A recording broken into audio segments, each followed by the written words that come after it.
여러분의 말 못할 법률 고민들 속 시원히 풀어보는 친절한 생활법률 시간입니다. 오늘도 김남국 변호사 모시고 말씀 나눠보겠습니다. 어서 오세요. 네, 안녕하세요. 김남국 변호사입니다. 자, 오늘은 연말연시를 맞아가지고 조금 특별한 사례를 준비했다고 하시는데 네. 화면으로 한번 만나보시겠습니다. 내 구두가 어디 갔지? 사장님, 여기 벗어났던 신발 못 보셨어요? 거기 잘 찾아봐요. 찾아봐도 없어요. 비싼 구두인데. 이거 선물 받은 건데. 여기 보세요. 신발 분실 시 책임지지 않습니다. 적혀 있는 거 보이죠? 우린 책임 없어요. 예, 이런 사례였군요. 네. 예, 굉장히 그 표정이 떨떠름한 그런 표정이시에요. 이런 일 진짜 저는 이 식당 말고 장례를 지내는 그 빈소에서 네. 구두 많이 잊어버려봤습니다. 예. 사실 이제 송년회 연말이다 예. 보니까 송년회 많이 참석하시고 또 사람들이 많다 보니까 본인의 어떤 신발이라든가 옷을 잃어버리는 경우가 있는데요. 맡긴다, 이 주인에게 이러한 물건들을 맡긴다라고 말을 하지 않는다라고 하더라도 그 업소에 들어가는 것만으로 이 손님이 가지고 있던 신발이라든가 옷이라든가 이런 것들을 주인에게 인치시키는 계약이 사실상 체결이 되는 것이고요.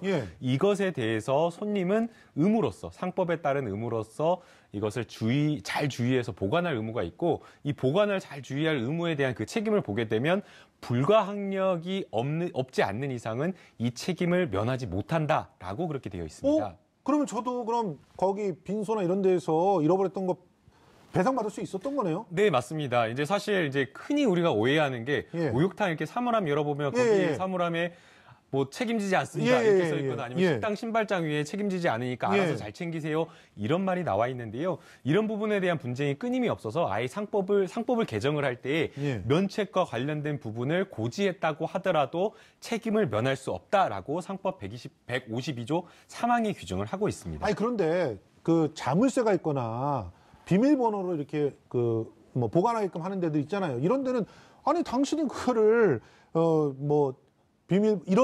당신이 잘못해서 잃어버린 거 아니냐 이런 식으로 발뺌하는 경우가 많거든요. 네, 그 물건을 사물함에 넣어놨다라고 한다면 사실상 잃어버리는 경우는 드물고요. 오히려 사물함 키를 분실하는 경우가 있어가지고 조금 문제가 됐는데 그런 부분 같은 경우에는 키와 관련된 부분에 대해서만 이 업주와 이게 상의를 해서 협의를 해서 문제를 해결하면 되고요.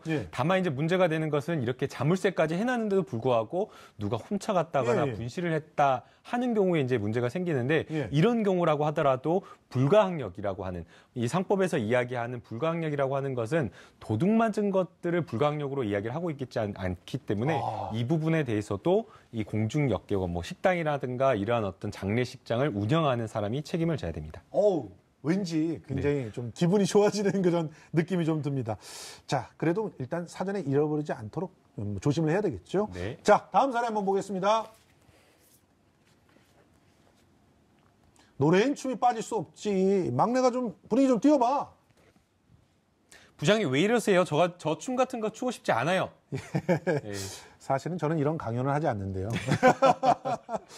그렇지만 하여튼 요즘 문제가 많이 되고 있는 게 이제 성희롱. 특히나 2차 노래방 이런 데서 굉장히 심각한 문제들이 발생할 수가 있죠. 네, 사실 이제 그 송년회에서 분위기를 조금 해치고 싶지 않아서 이러한 어떤 부장님의 무리하고 무식한 요구에 대해서 쉽게 거절하지 못하는 경우가 많은데요. 어떠한 상황에서 어떠한 뭐 분위기라고 하더라도 싫은 건 싫다 딱 이렇게 이야기할 수 있어야 될 것 같습니다. 그 과한 술 때문에 이런 특히 여성에 대한 성희롱들이 일어날 수 있는데 회식 자리에서 주의해야 될 어떤 뭐 직장 내 성희롱의 유형 이런 거 한번 정리해 주시죠. 네, 뭐 성희롱의 유형이 가장 이제 흔한 것이 신체적인 접촉인데요. 그렇죠. 뭐 가볍게 터치를 한다거나 만진다거나 이러한 것들은 전부 다 강제 성추행에 해당이 돼서 처벌이 되는 것이고요. 그다음에 이제 두 번째는 요즘에는 이제 사실 좀 교묘해져서 언어적인 어떤 성희롱을 하면서 다른 사람의 어떤 뭐 성적인 뭐 농담 형식으로 막 이야기를 하면서 본인은 분위기를 띄운다라고 하지만 그것을 듣는 어떤 여성이라든가 또 남성이라고 하더라도 이런 부분에 있어서 굉장히 불쾌감을 느낄 수가 있는데요. 언어적 성희롱이 또 있고요. 마지막은 이제 시각적인 성희롱입니다. 요즘에 이제 SNS가 굉장히 발달해 있다 보니까 뭐 카카오톡이라든지 메신저 이런 것들 많이 하는데 이러한 메신저로 상대방이 원하지 않는 뭐 야한 사진이라든가 이러한 사진을 강제적으로 보내서 이제 문제가 되는데요.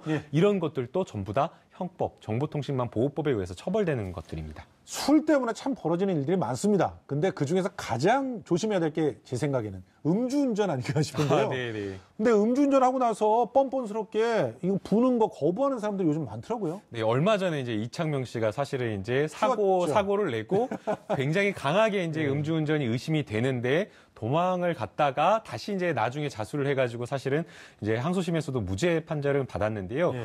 음주운전 걸려가지고 이렇게 도망가는 경우 다 붙잡히는 경우가 대부분이고요. 예. 또 현장에서 안 불겠다 거부하는 경우가 있는데 3회까지 고지한 후에도 불구하고 음주운전 이 측정기를 불지 않는다라고 하면 음주측정 거부죄로 처벌이 되고요. 예. 이 음주측정 거부죄는 1년 이상 3년 이하의 징역 또는 500만 원 이상 또는 1000만 원 이하의 벌금에 처하는데요. 예. 더 중요한 것은 2년 동안 운전면허를 취득할 수 없는 결격 기간이 있기 때문에 예. 2년 동안 아예 운전을 못하게 됩니다. 아니 근데 그거는 확실하게 음주 측정을 거부했을 때는 그렇지만 이제 진짜 도망갔다가 이제 잡히지 않는 경우는 그러면 나중에는 사실은 그러니까 음주 자체의 사실을 확인할 수가 없어서 무죄가 나오잖아요. 네, 근데 이제 그런 경우에 사고로 이어지는 경우가 많기 때문에 절대 그래서는 안 되고요. 예. 또 그렇게 도망가는 사람 또 경찰이 또 끝까지 추적해서 또 잡기 때문에 예. 절대 본인이 뭔가 이렇게 음주 측정을 좀 거부하기 위해서 도망간다거나 이런 것들은